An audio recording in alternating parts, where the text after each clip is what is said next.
Scar formation है, मैंने बताया कि अगर ऐसा हो कि जो ना सेल के अंदर रीजनरेट होने की कैपेसिटी ख़त्म हो जाए, ठीक है, लाइक वो रीजनरेट ना कर सके, इंजरी बहुत ज़्यादा हो, या फिर ना जो है ना उसका कनेक्टिव टिश्यू फ्रेमवर्क डैमेज हो जाए, या फिर ऐसा हो कि जो ना नॉन डिवाइडिंग सेल्स जो है ना इंजर्ड हो जाए, तब जो है ना स्कार फॉर्मेशन होगी।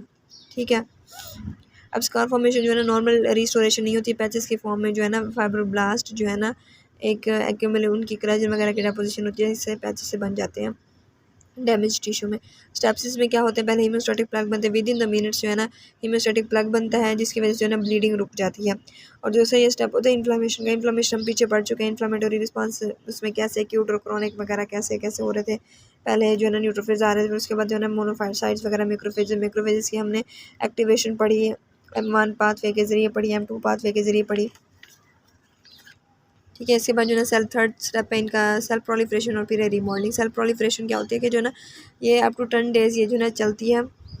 इसमें epithelial cells, endothelial, vascular cells और फाइब्रोब्लास्ट वगैरह सारे प्रोलिफरेट करते हैं। एपिथेलियल सेल प्रोलिफरेट करते हैं ताकि जो है ना वुंड जो है ना वो कवर हो जाए, ऊपर से उसके ऊपर एक कवरिंग बन जाए। एंडोथेलियल सेल्स और वास्कुलर सेल्स प्रोलिफरेट करते हैं ताकि एंजियोजेनेसिस और न्यू ब्लड सप्लाई मिल जाए। ठीक है, इसके अलावा फिब्रोब्लास्ट जो है ना प्रोलिफरेट करते हैं ताकि जो है ना कोलाजन फाइबर्स की डेपोजिशन हो और जो है फाइब्रोसिस स्टार्ट हो जाए। अभी इसके बाद जो है ना एक ग्रैनुलेशन टिश्यू की वो बताई हुई कि जो है ना डेफिनेशन बताई हुई है कि जो प्रोलिफरेटिंग फाइब्रोब्लास्ट से, उसके साथ हमारा कनेक्टिव टिश्यू सेल्स से, ब्लड वेसल्स से, इसके अलावा क्रॉनिक इन्फ्लामेटरी सेल्स हैं, इन सबको मिला के जो है ना ये ग्रैनुलेशन टिश्यू बनाते हैं। ठीक है, और इसके बाद जो है ना रीमॉडलिंग ये होती है कि जो स्कार बन गया, स्कार की अरेंजमेंट होती है। ठीक है, उस जिसकी वजह से जो है ना स्टेबल जो है ना स्कार बन जाता है। ये जो है ना 2 to 3 वीक्स आफ्टर इंजरी होता है और जो है ना सेवरल ईयर्स तक चलता है।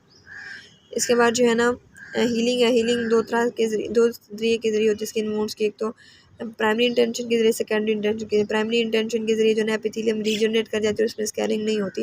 जबकि जो सेकेंडरी इंटेंशन है ना, इसमें जो ना इसमें कोई लार्ज वुंड वगैरह होता है और इसमें जो ना रीजनरेशन भी होती है प्लस स्कैरिंग भी होती है। और ये जो है ना इंपॉर्टेंट क्वेश्चन है। स्टेप्स कौन कौन से पढ़े हमने? स्कार फॉर्मेशन में हीमोस्टैटिक प्लग पढ़ा, इन्फ्लामेशन पढ़ी, उसमें प्रोलिफरेशन पढ़ी ऑफ द डिफरेंट सेल्स और जो है ना रीमॉडलिंग पढ़ी।